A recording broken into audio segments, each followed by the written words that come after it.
On March 2, 1794, the Committee of General Security ordered the arrest of General Alexandre de Beauharnais for his poor defense of Mainz during the siege of 1793.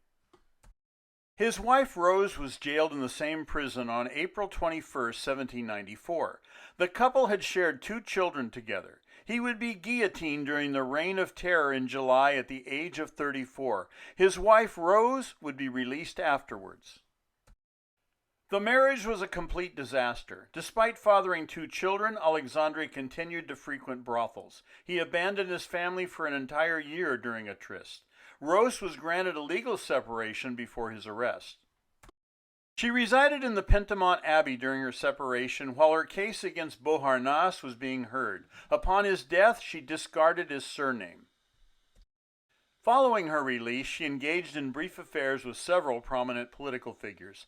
In 1795, she met Napoleon Bonaparte, who was 6 years younger, and then engaged to Desiree Clary. He broke off the engagement and she became his mistress. He preferred to call her Josephine. For the rest of her life, she kept that name. Bonaparte was thoroughly fascinated by Josephine. They wed on March 9, 1796, and 2 days later he left to lead an army into Italy. Both would cheat on the other, she first. The couple shared his triumphant rise to become Emperor of France, and then he would disregard her in order to bear a future heir. When his army was finally defeated in 1814, and he remained on the island of Elba, she was the only family member who wished to stay with him in exile.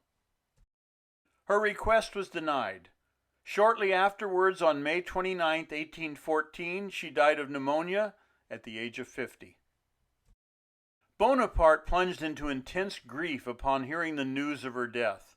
During his second exile on St. Helena, he confessed that he had truly loved her, but did not respect her.